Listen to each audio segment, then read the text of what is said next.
Bonjour à tous, bienvenue dans le ZCL de ce mercredi 2 décembre. Oui, c'est très juste, c'est ça. Bonjour Céline. Bonjour Danick. C'est un jour bien triste pour le barreau guadeloupéen puisque l'une de ses grandes voix, Félix Rode, 90 ans, s'est éteint hier soir. On va sans doute beaucoup parler de lui puisque mon invité qui sera là tout à l'heure, Luc Renette, qui a connu Maître Rode, non seulement parce qu'il est cofondateur du CIPN, mais aussi il a été son défenseur à plusieurs de ses procès dans les années passées. Monsieur Luc Renette sera donc notre invité pour parler de Maître Rode. Nous parlerons aussi de la situation sociale au CHBT de Basse-Terre, où une grève dure depuis quelque temps, et nous avons un invité qui nous attend, qui sera là aussi, c'est monsieur Julien Noël. Nous allons le recevoir tout à l'heure. Sinon, l'actualité quotidienne, c'est Céline, et on va tout de suite dérouler les titres.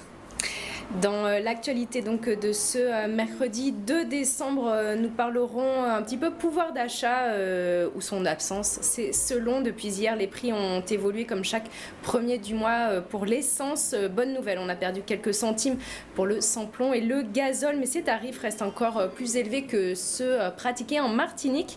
Nous avons interrogé les consommateurs sur cette question de différentiel. Et puis avec un peu de chance, nous aurons quelques images du Téléthon qui se poursuit à Petit-Bourg avant le grand rendez-vous des 4 et 5 décembre en fin de semaine. Aujourd'hui, les équipes de cette grande aventure solidaire en faveur des maladies orphelines se sont rendues dans les classes de l'école. Et puis nous dirons en bref quelques mots de l'actualité sociale, mais peut-être on va commencer ce journal avec peut-être un extrait justement dans lequel apparaît monsieur Félix Rode, dont nous évoquions la disparition hier à l'âge de 91 ans. Le bâtonnier a passé, je le rappelle, 66 ans au barreau après avoir fait ses premières armes en 1948 à Montpellier. L'exécutif régional a salué, je cite, la mémoire d'un homme d'engagement, de conviction et de foi, fervent défenseur des valeurs d'humanisme et de justice. Un militant, un patriote et un homme engagé qui était également très impliqué dans le monde sportif. On revient donc avec ce document tout de suite. Venez prendre votre bâton et nous guider en pèlerin et en patriarche. Merci.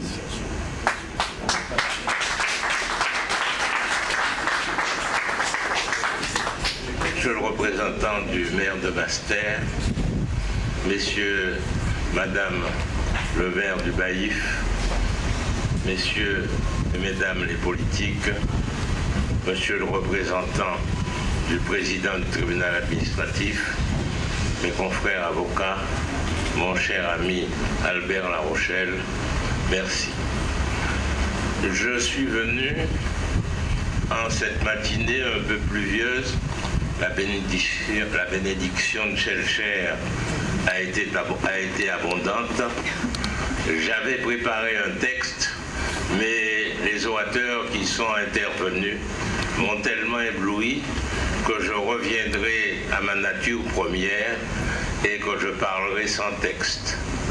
Je devais vous parler aujourd'hui d'un homme politique qui, de 1848 à 1993, le 25 décembre 1893 pour être exact, à Rouille, a été l'homme politique le plus en vue et le plus écouté du pays de Guadeloupe.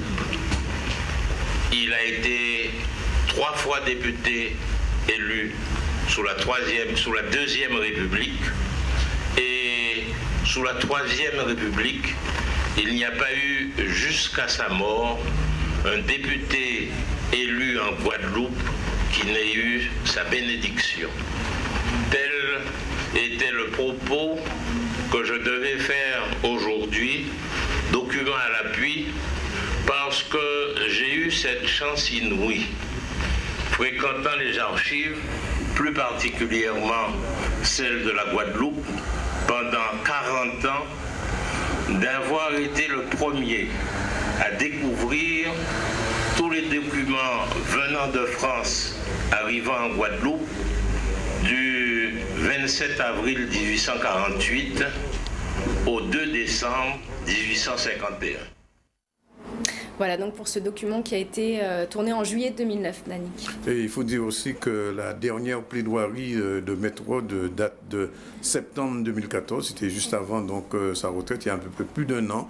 On le savait déjà très malade et donc il s'est éteint hier soir. Je reçois Luc Rinette, bonjour. Bonjour. Vous avez bien connu Maître Rod, d'abord en tant que... Il a été votre avocat, au moins sur 2 ou 3 affaires, sinon plus, je ne sais même plus. Sur 8 années non-stop.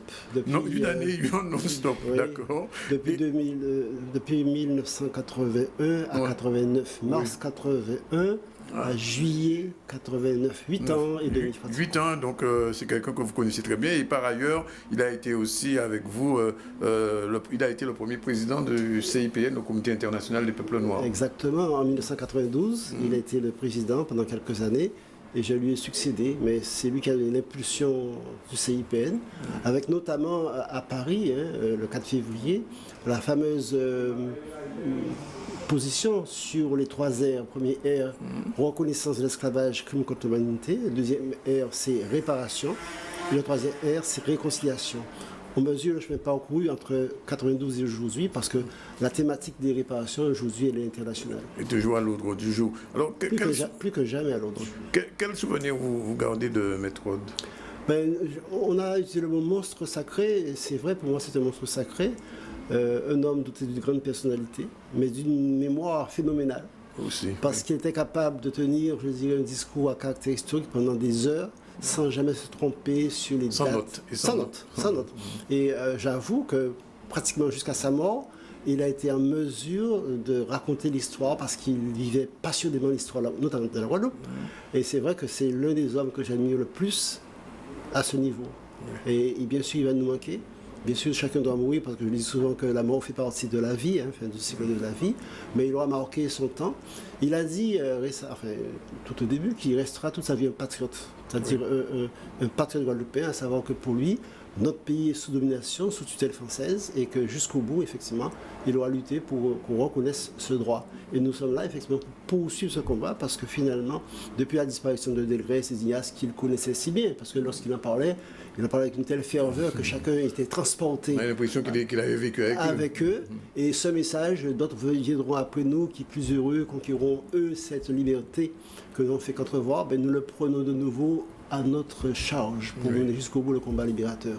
Alors, en tant qu'avocat aussi, il faut dire que ça a été vraiment un grand maître, j'ai envie de le dire comme ça, parce que sur le plan des plaidoiries, quand il entrait dans un prétoire, je veux dire que même les magistrats tremblaient. Ils tremblaient, pas même, c'est surtout eux qui tremblaient, parce que Maître Rod, il avait une voix tonitruante, et il assénait des vérités qui ne supportaient pas la contradiction. Alors, puisque vous parlez de ça, j'ai un souvenir quand même 2 épisodes, celui donc de 1985, parce qu'en 85, il y a eu effectivement un procès, une série de procès début 85. Oui, après le 4 février.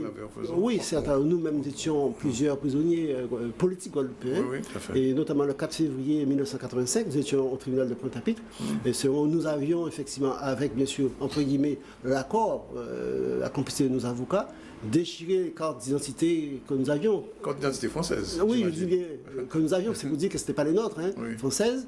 Nous avons déchiré ces cartes dans le tribunal, à Pointe-à-Pitre, et on les a balancées sur le bus de Marianne, et en même temps sur tous les prétendus juges qui étaient là, parce que nous ne reconnaissions pas, comme aujourd'hui nous ne reconnaissons pas la justice française.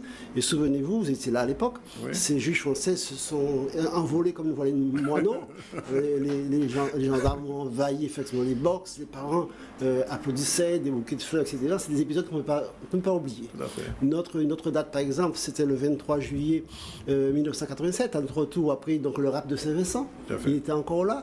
Et nous sommes effectivement revenus capturés le 21, revenus en Guadeloupe le 22, et le 23, on nous a fait comparaître devant le tribunal donc, de Pointe-à-Pitre. Il était là également, mais il était là toujours. C'était un homme présent à tous les instants.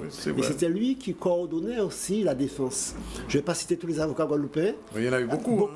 africains aussi, européens, Daniel Dumoukri, Fala, plein d'autres.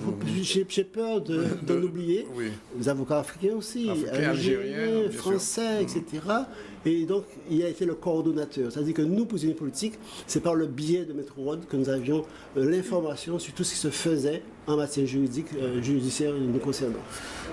J'ai envie de vous dire que c'est le deuxième grand grand avocat qui disparaît après Maître Manville, qui a été à peu près de la même époque. Non seulement même époque, même combat, parce que Manville, Mariama de la Guyane ainsi que Rod, ce sont ces trois personnes qui ont créé l'association pour la sauvegarde des droits nationaux des peuples colonisés, qui a donné le CIPN. Tout à fait. Donc au sommet, il y a trois grands avocats, et je crois effectivement qu'ils ont tenu leur rôle historique. Et donc je salue ici, au nom du CIPN et au nom de tous ceux qui ont été emprisonnés pendant ces années, au nom de la liberté, je salue le grand homme que fut Maître Rod, et je profite aussi pour saluer sa famille, sa fille et son épouse. Merci Luc Rinette pour ce témoignage. C'était nécessaire, je crois, de parler de Maître Rod. Alors je vais signaler quand même, puisque certaines personnes l'ignorent, ne le savent pas, qu'il a publié au lendemain, il a été arrêté en 1967. Après les événements de 1967, il a été incarcéré par la justice française pendant 169 jours. Il a donc sorti cet ouvrage qui est vieux aujourd'hui, j'ai retrouvé dans les fins fonds de ma bibliothèque, et que je recommande à tout le monde. Liberté pour la Guadeloupe, c'est un terme qui est encore d'actualité, Luc Rinette. Tout à fait. Alors, il était effectivement accusé d'atteinte à la sûreté de l'État français. On peut en rire aujourd'hui parce que l'État français, c'est un État extérieur à nous et nous avons à construire notre propre État. Tout à fait. Voilà. Et Maître Rod était aussi historien. Et c'était sa deuxième passion. Vous l'avez dit, il avait publié cet ouvrage, vous voyez un peu, 667 pages. Oui, alors le 16 pluviose en 2, ça correspond au 4 février 1794. La première abolition de l'esclavage. Et c'est vraiment une somme que ce bouquin que je recommande à tout Guadeloupe. Et puis il a sorti récemment un autre ouvrage sur Timalon.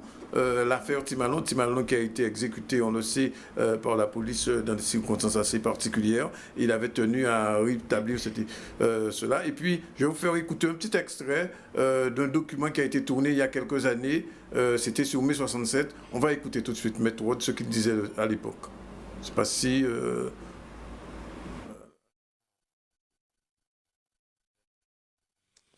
Il faut remonter ou à la loi du 19 mars 1946 sur l'érection de la Guadeloupe, de la Guyane, de la Martinique et de la Réunion en département français. Et les conséquences ont été d'abord que l'on s'est rendu compte immédiatement, parce que l'autonomie qui avait été voulue par le Parti communiste français, d'ordre du maréchal Staline. J'ai le document. Pourquoi d'ordre du maréchal Staline? Parce que la Guadeloupe, la Martinique, la Guyane allaient dans le sens de la conférence Caraïbes et du projet américano-anglais de faire une confédération Caraïbe. Merci donc, c'est un témoignage que vous pouvez voir sur Dailymotion, ça s'appelle Songer mai 67 et Maître Rod avait tenu justement à nous témoigner un peu comment il avait vécu ces événements de mai 67 que vous pouvez retrouver. D'ailleurs, si vous voulez savoir un peu plus, comme Céline, je crois que vous avez découvert toute la série. Oui, exactement, sur Dailymotion, je suis allée sur le lien qu'on a présenté là à l'instant et effectivement, il y a plein de choses à découvrir, donc c'est super intéressant. Je ne savais pas que vous étiez l'auteur de tout ça. Oui, dans là sur le web, vous êtes toujours branché. Documentariste, effectivement, dans une autre vie. Voilà. En tout cas, merci en tout cas à Luc Rinette d'être venu témoigner.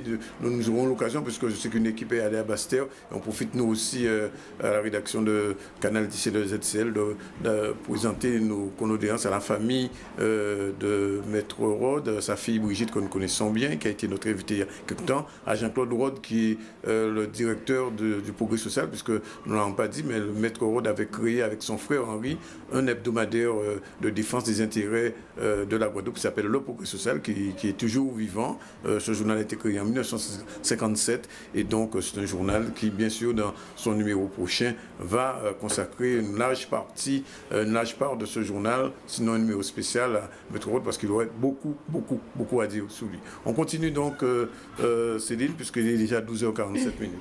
Oui, et la transition n'est pas évidente du tout. On va parler pouvoir d'achat à présent, où son absence, c'est selon hier le 1er décembre. Et bien, comme chaque mois, le prix des carburants a évolué comme suit. Le prix du super samplon est passé à 1,28 €, soit à moins 2 centimes. Le gazole, lui, est à moins 5 centimes par rapport au mois de novembre 2015. En Martinique, pour le samplon et le gazole, ces prix sont inférieurs de quelques centimes par rapport à la Guadeloupe. Alors, qu'en pensez-vous en tant que consommateur? Nous vous avons posé la question ce matin. Je trouve que le prix du gasoil ou de l'essence doit être pareil pour tout le monde. Il ne doit pas y avoir de différence. Et là, je constate qu'il y a une différence de prix. Et qui n'est pas normale. Parce que nous, Guadeloupéens, nous avons goûté pour baisser l'essence là, et les autres là qui ont bénéficié d'être baisse là, sauf nous. C'est pas normal. Même bagaille pour tout le monde. C'est Guadeloupe et Martinique, hein? D'accord. C'est la France. C'est le même prix. Moi, je pense que ça devrait être pareil partout. Hein. Pourquoi cette différence? Et nous sommes obligés. On ne peut pas rouler sans essence. On est obligé de faire de l'essence. C'est pas normal, puisque, bon, étant donné que, bon, nous sommes à la même enseigne, donc ça devrait être le même prix. Disons que, oui, c'est sûr, hein, il faudrait mettre les choses d'aplomb. Il faudrait que ce soit équilibré. Ce sera plus juste. Mais j'ai entendu que la Martinique, c'est le gasoil. Moi, j'ai du gasoil. Hein.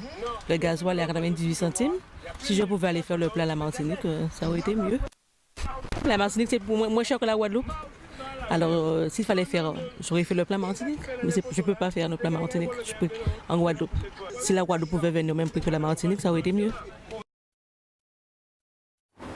Voilà, un peu plus tard dans le journal, nous reviendrons sur Iguavi. Apparemment, il y avait une mobilisation ce matin au Morne Bernard. On en parlera tout à l'heure dans le journal. Mais avant, sachez que la gendarmerie de Guadeloupe organise aujourd'hui une journée exceptionnelle de recrutement pour les 17-30 ans qui souhaitent devenir réservistes opérationnels. Alors, la Guadeloupe compte aujourd'hui 230 de ces réservistes dans ses rangs.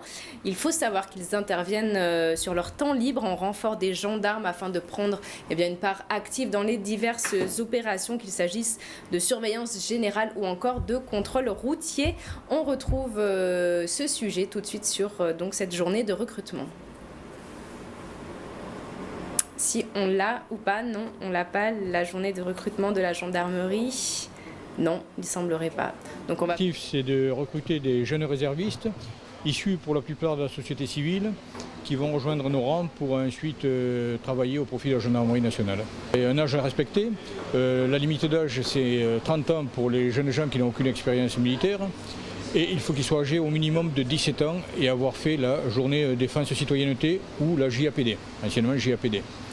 Et pour les anciens militaires, c'est jusqu'à 50 ans maximum. Leurs missions seront variées et nombreuses, mais essentiellement c'est du renfort dans les brigades territoriales et de l'assistance aux brigades de Guadeloupe pour les surveillances dans le cadre des cambriolages, l'atteinte aux biens ou aux personnes, la sécurité routière, enfin toutes les missions qui sont normalement dévolues à la gendarmerie. Je crois que c'est un investissement personnel. Je crois qu'il ne faut pas chercher à les recruter de force, surtout pas. Mais vous avez vu, nous avons aujourd'hui 30 ou 40 jeunes déjà à 9h du matin qui sont venus, qui ont répondu présent à cet appel. Ça prouve que quand même dans la jeunesse guadeloupéenne, il y a pas mal de jeunes qui sont motivés, qui ont envie de servir leur pays et de servir la Guadeloupe. On va dire de paramilitaire et donc je vais aider mon prochain, faire en sorte que entre guillemets tout le monde soit en sécurité. Je connais déjà un petit peu le monde militaire de fonctionnement, donc c'est pas effrayant du tout, ça va. J'avais déjà passé le concours, donc je vais profiter donc, en rentrant pour on va dire, me remettre à niveau pour repasser et puis il aime bien le monde militaire, à savoir que c'est assez carré, on va dire. Donc, quand je dis assez carré, il y a des règlements à suivre, voilà, comme partout. Donc, que si ça s'en attaque, d'y aller. Voilà donc pour ceux dont la carrière de gendarme fait rêver. Danick. Moi, en tout cas. C'est tendance peut-être en ce moment. Je sais pas, mais moi ça me fait pas rêver, ça m'a jamais fait rêver. Voilà, bien il est 12h52, je vous l'avais dit, on va recevoir un représentant de l'UTS UGTG de Basse-Terre. Il s'agit de Julien Noël. Bonjour. Bonjour, bien bonjour Canal 10. Alors depuis des 3 temps, le patient là il a Basse-Terre, quoi voir nous un paquet voiture côté CAGI là. Nous avons un petit temps à côté, des gens en mouvement. Qu'est-ce qu'a fait exactement, madame? Oui, depuis le 12 novembre, donc nous lançons un mouvement de grève. Un mouvement de grève qui a posé la question à Divini à l'hôpital Basse-Terre. Un hôpital qui est bien positionné dans la population, mais qui nous a vu malheureusement depuis quelques années, il a été petit à petit parce que Patini, pour vraie gestion des ressources humaines, c'est l'hôpital qui a été. Non volonté d'être non volonté d'être parce que nous avons été en direction qui là mais qui ne peut pas du tout occuper ni des personnels là ni des bâtiments là. C'est des bâtiments qui ne peuvent pas représenter, qui ne peuvent pas porter gage de sécurité pour le personnel là, pour le bâtiment là lui-même, pour les malades. Dans ça, nous avons des conditions de soins qui ont dégradé au quotidien. Et donc, c'est pour ça que nous avons lancé en préavis de grève avant le 12 décembre. Ils recevront nous, mais malheureusement, sans bonne réponse. Parce que nous avons que la direction là qui n'a pas venu pour donner une réponse sur les conditions de travail, sur la condition humaine.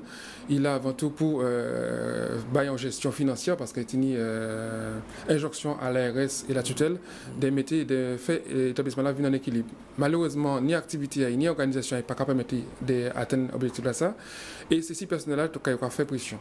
Donc nous décidons donc en tant que représentant du personnel, en tant qu'organisation syndicale de lever Gaouli. Mais est-ce que au moment où nous avons parlé, vous pouvez dire que réellement pas ni bon désir de quimber l'hôpital là ça ouvert? Nous avons ça, nous comme médecins, pas ni bon désir réellement de quimber l'hôpital là. Pour éviter parce que nous commençons les négociations avec directrice là qui s'est mal à vol. Les réponses qu'elle dit nous parce que nous avons demandé réponse à si Divini à l'hôpital là, à si situation à l'hôpital là, Jean-Laïc a tombé là, mais aussi à si en nouvelle organisation de la santé qui a présenté avait le GHT qui c'est un groupement hospitalier du territoire où il y a regroupé les activités phares dans seul établissement qui c'est le CHU. CHU là, il est là. Et nous avons demandé, nous, qui travaillons à l'hôpital Basse-Terre, nous qui avons soigné la population Basse-Terre, de maintenir l'hôpital à nous, Jean Noutévlé. C'est-à-dire, puis permettre de soigner. Météonome, mais permettre de soigner avec toute compétence. Nous avons des compétences, donc nous avons demandé de travailler en qualité, donc avec la mise aux normes. Tini aussi en dimension humaine aussi à prendre en considération, qui s'est gestionné carrière à monde, qui s'est bas mon formation, qui s'est tout en dimanche, qui a fait que mon a envie de travailler et qui a envie vraiment mettre à disposition de travailler. Voilà. Mais les autres contre les directions là, qui parlent au Cabaye? Nous nous compte que la direction là, il y a avant tout préoccupé par objectif. Nous décidons aussi d'interpeller l'ARS, mais l'ARS pas qu'à répondre nous. Il répond nous à un premier temps, il faut faire nous comprendre que tout bien caille bien l'hôpital là. Nous certains que nous avons soigné les patients, nous certains que nous avons accueilli les gens, mais nous n'avons pas fait, Jean nous fait. Vers tout ça, nous avons créé comme la qualité, toute la sécurité des soins. Ça, nous sommes actuellement là, pas qu'à garantir malade et pas qu'à garantir non seulement malade, mais aussi personnel là qui travaille là, ces conditions-là, ça. Nous faisons des démarches au niveau des instances et là, nous avons l'impression que c'est des gens qui ont menti à nous, qui ne sont pas nous la vérité. Alors, comme nous avons une période politique, bien évidemment, c'est toujours intéressant d'interpeller ces politiques-là, ces gens qui sont responsables. Mais là, depuis l'autre 2 ans préavis, les gens qui ont passé Basse-Terre, que nous, mouvement, l'autre jour, je descends dans la rue Basse-Terre manifester. Qu'est-ce qui a fait ces jours-là, ça, par rapport à la situation? Est-ce que vous avez molli ou bien est-ce que vous avez arrivé une période? Nous n'avons pas parlé pour l'instant à la guerre. Nous maintenons justement un mouvement-là à l'hôpital là. Ça, c'est que le travail qui est décidé, qui est censé cabaye, c'est qu'à molli, c'est qu'à mettre pirède. Nous entreprenons des démarches en instance, qui c'est la première instance là, qui est le principe de contrôler justement la gestion à l'hôpital là, mais qui malheureusement teinté, concordé là, avec tout parasitage à l'élection là. Il y a nous c'est pas des réponses que nous là. là, il y a maintenant dans sorte d'espérer pour ça, et après nous que vrai. C'est pas ça, nous voulons vraiment un engagement à l'ARS. Aujourd'hui, je veux l'ARS pas qu'à répondre. Nous voyons découiller, surtout l'ARS, et qui a répondu par personne interposée. Il qui a répondu par l'intermédiaire de M. Anselme, qui est président du conseil de surveillance là, et qui a répondu aussi par l'intermédiaire de la directrice. Or là, nous m'avons dit que c'est couillé là ça, pour ne pas montrer nous c'est couillé là ça. Il a fait nous comprendre que justement que Misonom l'a prise en charge à 100%. Or, dans 100%, on nous compte qu'il y a une partie qui peut être faite. Or, pour nous, c'est poteau mi-temps à l'hôpital là, qui c'est plateau technique là. Si pas de plateau technique, c'est que nous risquons de perdre toute activité, si la chirurgie, si l'obstétrique aussi. Donc, nous ne voulons pas ça. Nous tenons des compétences, nous tenons un lot professionnel qui est très bien formé et qui tiennent justement à toujours rester travail Sébastien. Nous tenons aussi des jeunesses qui en formation et qui cassent le travail Bastien. Et ça, nous qui travaillons Bastien, nous qui vivons Bastien, nous avons dit il y a de questions. Dans les médias, il y a fait pour Jayo, mais il n'y a pas qu'à tenir nous dans les rouages de l'information. Alors, nous avons une question qui vous parce que nous avons l'occasion de vous recevoir ici, M. Abdallah, qui qui dans l'hôpital là, qui, bon, on parle souvent de l'hôpital là, ça, qui a posé une question par rapport à ça. Qui position a jeudi jour, enfin, on a posé une question là parce qu'elles sont là, parce que là, qui viennent nous même poser les mêmes questions là, qu'est-ce a dit par rapport à ça? Dans les démarches que nous entreprenons, nous voyons aussi les médecins, parce que c'est encore qui n'y a toute importance à dans fonctionnement de l'hôpital là. Nous rencontrons lui précisément, ils partageaient bien sûr toute inquiétude à nous par rapport à ça, mais il faut savoir qu'il y a d'autres activités qui sont filières qui ont marché assez bien, très bien. C'est même en filière que nous avons comme pôle référence en Guadeloupe, qui c'est la cardiologie et tout ça qui est l'exploration. Ils comprennent l'inquiétude de nous, mais c'est vrai qu'ils font des marches. Enfin, ils font des marches auprès du ministère pour classer. Oui, en tête voilà. Ça. Mais ça, c'est déjà des marches que j'entreprends depuis très longtemps, par même directrice l'a déjà fait. Mais des marches, ça va juste permettre de rapprocher de l'équilibre financier. C'est-à-dire que payer le quotidien, payer les salaires, payer les médicaments. Mais ça ne va pas permettre à l'hôpital là de mettre aux normes. Parce que nous avons une série de mises aux normes qui ont concerné non seulement l'électricité, parce que nous avons le niveau de ce là en l'eau dispositif électrique dépendant. Nous avons des problèmes là de l'eau, et parce que là de l'eau coupée à l'hôpital là, nous n'avons pas de réserve. L'eau là même est souvent infectée de légionellose. Donc ça, c'est des grands dangers pour les malades qui affaiblissent. On a des problèmes de sécurité malveillance. À l'hôpital, là, n'importe qui monte rentre dedans, il peut point ça ouvrir à n'importe quel moment. Problème de sécurité incendie. Parce que l'hôpital là, pas ni accord à la commission de sécurité pour y fonctionner. Donc c'est tout ça que nous voulons justement qui met en nom, parce que là, nous regardons, c'est des pièges pour nous personnels et encore pour malades. Alors dans toute série d'insécurité là, ça. Bien, nous avons un petit page publicité, puis nous allons retrouver tout à l'heure pour nous conclure ça, pour dire qu'est-ce a fait dans les jours qui viennent, puisqu'il y a pratiquement 13h. 13h, c'est l'heure de la pub dans le ZCL. Je vous rappelle, si vous prenez l'émission en cours, elle peut être disponible sur le www.zcl.tv pour regarder, voir tout ce qui a été dit avant et après. Voilà, on prend la page de pub et on se retrouve tout à l'heure pour continuer cet entretien et le développement du journal avec CDB.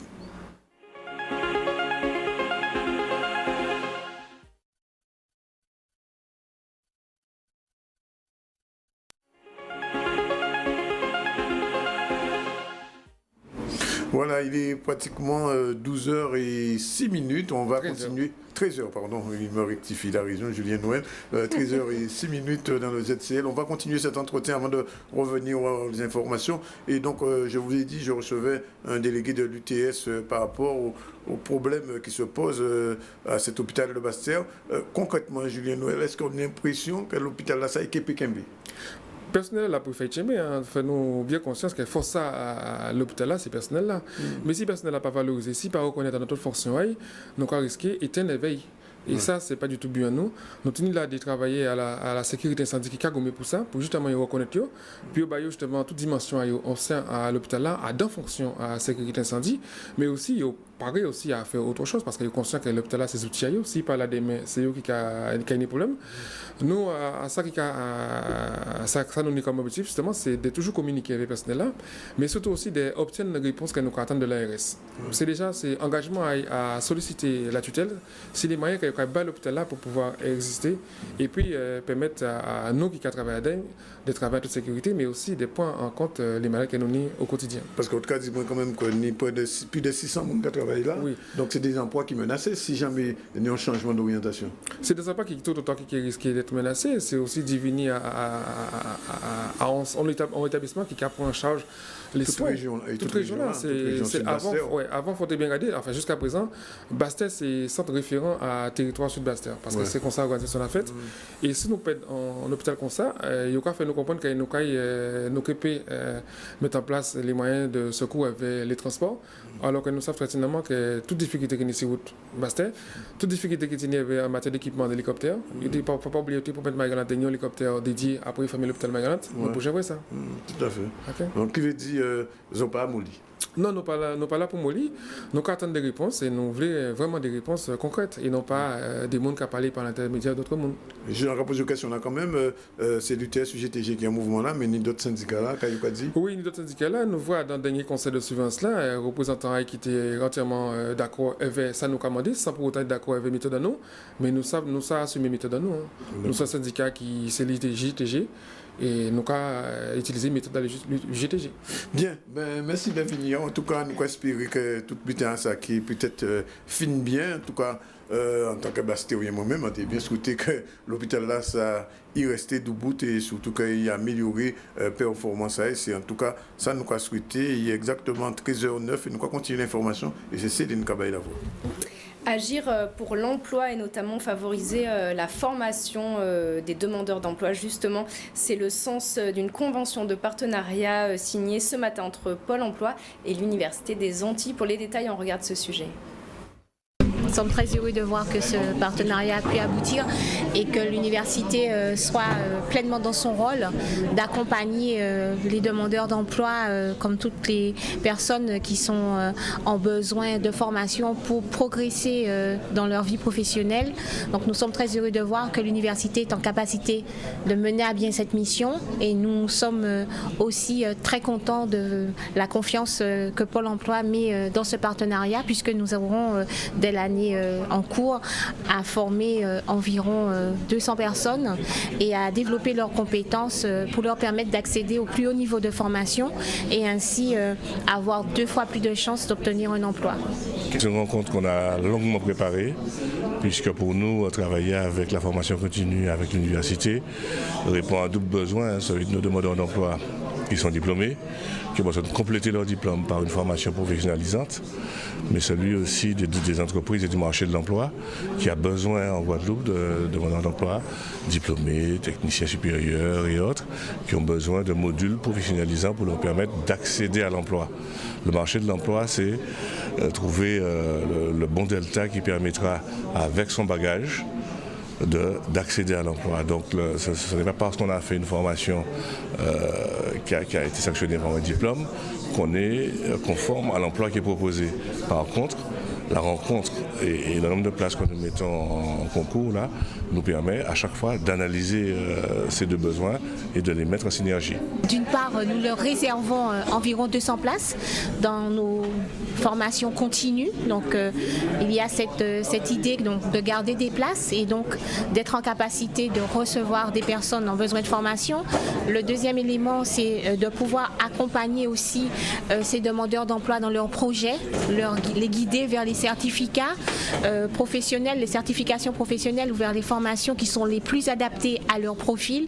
Envisager également des cas de réorientation vers des métiers qui sont en manque de main-d'œuvre et pour lesquels parfois les personnes ne se sentent pas immédiatement vers lesquelles elles ne sont pas attirées. Nous avons pris l'engagement de réserver environ 200 places et donc nous avons à assumer cet engagement, ce qui suppose que nous renforcions aussi nos services pour que cet accompagnement soit efficace, s'inscrive dans la durée et remplisse pleinement les engagements qui sont pris à travers lui. Voilà, en attendant notre sujet Iguavi qui est en cours de production, on va dire comme ça, Danick. J'ai allégé une petite blague, on va sourire en attendant la blague belge du jour. On va voir cette image. Alors, est-ce que vous reconnaissez ce monsieur? Certainement pas, Danick. Non, pas vraiment. Le canard enchaîné qu'on apprécie ici publie une photo aujourd'hui du roi Philippe de Belgique. Donc, il est en peignoir. Voilà, il sirote un cocktail. Jusque-là, rien de fou. Ouais. Sauf qu'effectivement, ce cliché a été pris à la veille du passage au niveau 4, ce fameux week-end où Bruxelles était en alerte maximale, et il sirote. Voilà, il est en Thalasso, le roi Philippe. Il n'est pas en Belgique, là? Non, il est en France, au bord de la mer. Je crois, c'est ça? Exactement. Voilà. Et heureusement, selon le porte-parole du Premier ministre belge, je cite, « Le roi s'est tenu informé en permanence auprès du Premier ministre tout au long de la période de menaces, et en particulier lorsque nous étions en niveau 4. » Voilà, et vive la presse satirique. Heureusement qu'il y a ce genre de journaux pour nous informer sur ces petits détails qui tuent. Qui en disent beaucoup aussi. Qui disent beaucoup, voilà.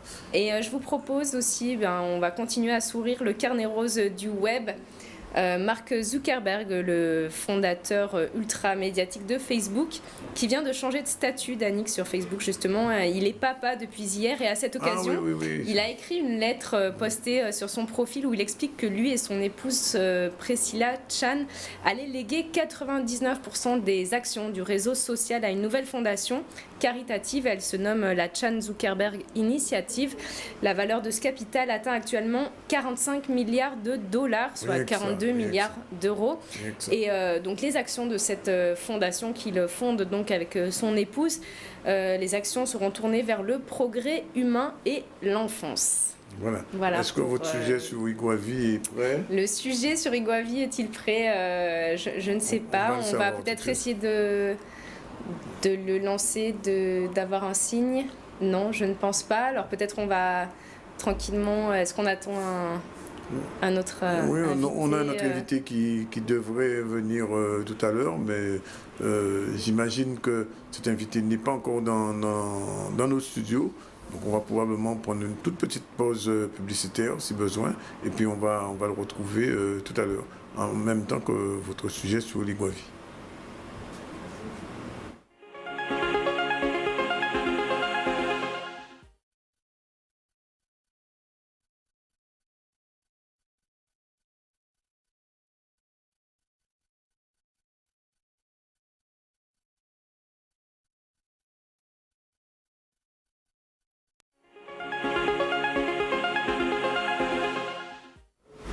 Il est tout juste 13h20 dans ce ZCL un peu particulier.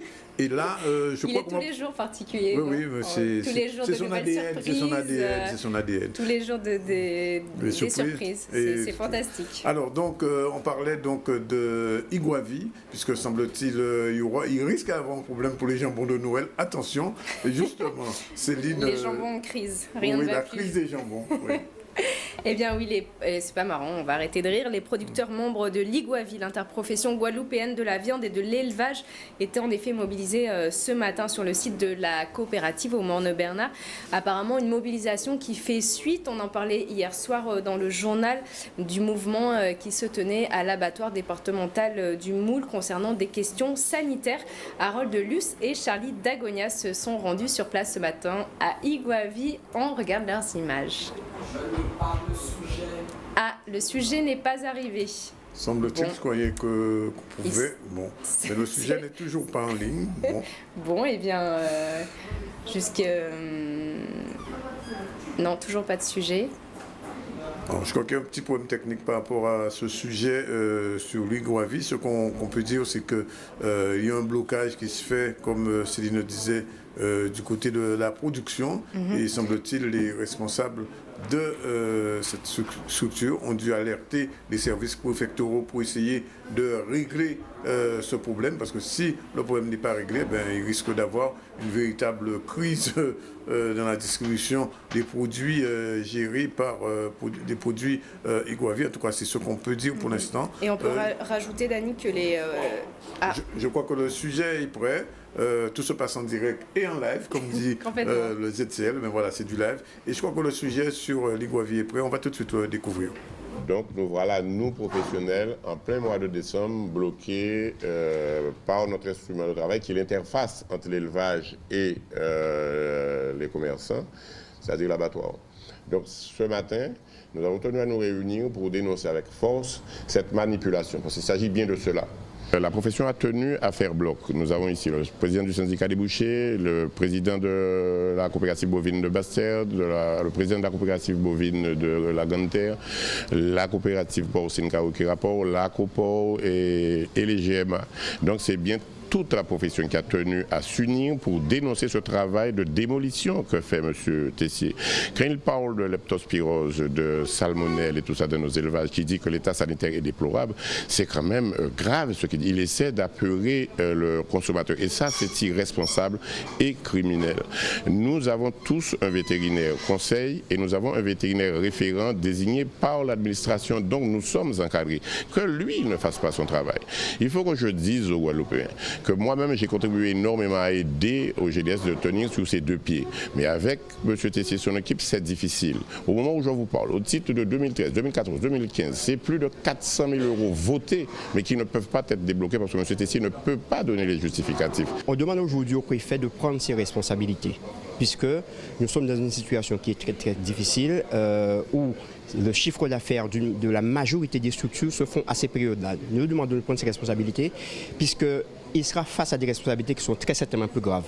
Nous n'allons pas laisser pendant longtemps occuper notre outil de gestion, notre matériel de travail. Nous n'allons pas le laisser faire. Déjà que tout au long de l'année, nous avons des difficultés pour nous approvisionner convenablement et correctement sur les produits, donc notamment bovins, et qu'arriver vers la fin de l'année où nous allons donc certainement effectivement conforter notre activité par un approvisionnement régulier en porc, en volaille, et qu'on se trouve dans une situation aussi désastreuse. D'autant qu'elle est mensongère, qu'elle est entretenue, qu'elle est machiavélique. Ce n'est pas logique que M. Tessier aujourd'hui puisse tenir de tels propos à l'égard de l'enseignement agricole, ou demandant aux familles de ne pas envoyer leur enfant sur l'exploitation agricole. M. Tessier est un ancien du lycée agricole.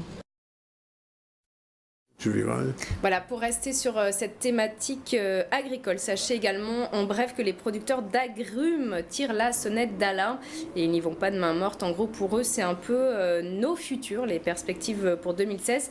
En effet, entre la fameuse maladie du citrus greening à laquelle ils doivent faire face, mais aussi des difficultés structurelles, eh bien, les professionnels haussent le ton et s'inquiètent.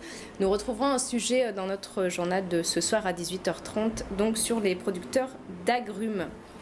On dit peut-être également un mot d'Annick, donc de la veillée de Félix Rode qui aura lieu donc à la Gauloise, parce qu'il faut rappeler que Félix Rode a été président de la Gauloise, il a été président aussi de l'USBT, l'Union sportive bastérienne, donc il a été très impliqué dans le football puisqu'il a lui-même été dans sa jeunesse footballeur. Donc cette veillée aura lieu demain soir. Demain soir à la Gauloise. À la Gauloise à Basse-Terre, et j'imagine que la foule sera nombreuse pour assister ce moment. Et donc avec la famille, les amis, mais aussi l'ensemble des avocats, parce que je rappelle que Félix Rode a quand même été 2 fois bâtonnier, ce qui est assez exceptionnel en Guadeloupe. Il a été en 1980, 79-80, puis en 85 et 86, si mes souvenirs sont exacts. Donc c'est dire que ça a été une personnalité importante du barreau de la Guadeloupe et qui serait important donc qu'il ait des funérailles à la mesure de son importance. C'est vraiment une grande perte pour le barreau de la Guadeloupe, pour les historiens, aussi pour l'histoire, parce qu'il a beaucoup écrit, je l'ai dit, sur l'histoire de la Guadeloupe. Voilà ce qu'on peut dire. On devrait tout à l'heure recevoir ce jeune petit bourgeois et sa mère, je crois qu'il s'appelle Manson, c'est ça ? Manson, ouais. Manson, qui va faire ce parcours dans le cadre du Téléthon. Donc on va attendre quelques secondes, le temps de voir un petit peu un extrait de ce document sur M. Rode. Ce document, on va en revoir un extrait, et puis on va tout de suite après recevoir le petit Manson et sa mère dans le cadre du Téléthon qui se fait cette année à Petit-Bourg, parce que hier nous avons reçu quelqu'un de Petit-Bourg. Voilà, une petite pause et on se retrouve tout à l'heure. Pour voir la Guadeloupe en 1967, il faut remonter ou à la loi du 19 mars 1946 sur l'érection de la Guadeloupe, de la Guyane, de la Martinique et de la Réunion en département français. Et les conséquences ont été d'abord que l'on s'est rendu compte immédiatement, parce que l'autonomie qui avait été voulue par le Parti communiste français, d'ordre du maréchal Staline. J'ai le document. Pourquoi d'ordre du maréchal Staline? Parce que la Guadeloupe, la Martinique, la Guyane allaient dans le sens de la conférence Caraïbe et du projet américano-anglais de faire une confédération Caraïbe. Sur ça se greffe l'incident raciste de Srensky, qui avait organisé avec l'UDR, je crois, ou le RPR, le parti de Gaulle, qui avait organisé la fraude électorale. Et Gerty Archibald, qui avait été élu député, nous sommes en 67, en février-mars 67. Gerty Archibald, qui est élu député dans le continent guadeloupéen, la troisième circonscription, et il est député de Pointe de Dé à Trois-Rivières, et on va à Marie-Galante. Les gendarmes prennent les urnes, les 3 urnes, ce qu'on avait raté sous Schellcher, on le réussit en 67, et les gendarmes dans l'avion qui mène de Grandbourg à la préfecture à Basse-Terre, les élections sont bousculées et Madame Baclé, la veuve Baclé, est proclamée députée au lieu et place de Gerty Archibald. Chez Srensky, la discipline est différente. Et si pendant que vous servez une négresse ou un nègre, un blanc ou une blanche arrive, il faut abandonner le nègre et voir le blanc. Et des femmes de gendarmes étaient arrivées et les 2 employés, de vieilles employés de l'établissement, qui étaient en train de servir des indigènes, ne voient pas que 2 blancs sont arrivés. Et Srensky leur dit, mais comment? Vous ne voyez pas alors qui est arrivé? Je dis, mais non, mais on est en train de servir monsieur. Qu'est-ce que ça veut dire? Vous ne comprenez rien. Vous êtes renvoyés. Des employés qui étaient là depuis 7-8 ans, renvoyés sur le champ. Et Balzinc avait eu une autorisation de la mairie de recevoir les gens sortant du magasin de Srensky pour clouter leurs chaussures et mettre un talon en fer. Srensky avait demandé de le faire disparaître. Il ne voulait pas voir ce vieux nègre infirme toujours devant son magasin, qui marchait bien. Tout marchait bien, sauf le jour où il est arrivé avec son chien lourd, une bête énorme de 60 kilos, et il a détaché le chien qui était avec lui, qui était un animal très obéissant, et il lui a dit « Va embrasser le nègre ». Et le chien a bondi, il a embrassé Balzinc terrorisé qui est tombé. On appelle la police, les policiers viennent et Srensky leur dit « Foutez-moi le camp ». Et les gens ont vu ça, ils ont dit « On ne peut pas faire ça. Nous pas dans l'Alabama, nous pas en Afrique du Sud, on ne peut pas faire un nègre ça ». Alors, ils ont attendu, la police n'a rien fait, il a dit si la police peut amener au commissariat, ils vont pas rentrer, ils sont rentrés, ils ont saccagé, et pendant 3 jours et 3 nuits, la population s'est massée à Basse-Terre devant le magasin Srensky. On a fait des charges de CRS, des charges de policiers, des charges de gendarmes. Dès que la charge était finie, les gens revenaient. C'était pas les mêmes, mais c'était toujours une masse qui était là.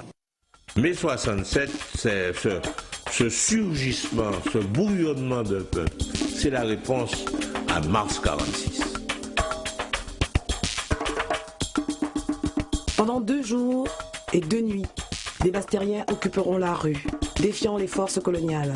Personne ne savait encore que l'incident raciste de mars 67 à Basse-Terre n'allait être que le prélude du mai 67 de Pointe-à-Pitre. Les acteurs du drame sont déjà présents. La Guadeloupe va vivre une nouvelle page sanglante de son histoire.